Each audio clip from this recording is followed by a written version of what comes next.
Partner partner बोलो का भइल? बड़ी गणफार गर्मी पड़त हवे।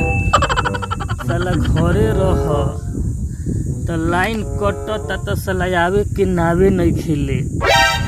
आइने बगीचा में आव साला एगो पतइयो नहीं खे डोलत। अब तू ही बताव एमे सूरज भगवान के नु दोष दियाई एमे। आग मर दे इमे सूरज भगवान के कौन गलती के हाई हो? ये धरती पर कुछ लोग बा कि कहेला कि बाबू हमार गर्मी अभी देखल कहाँ।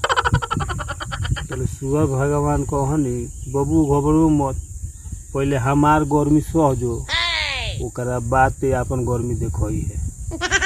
ये बात बा।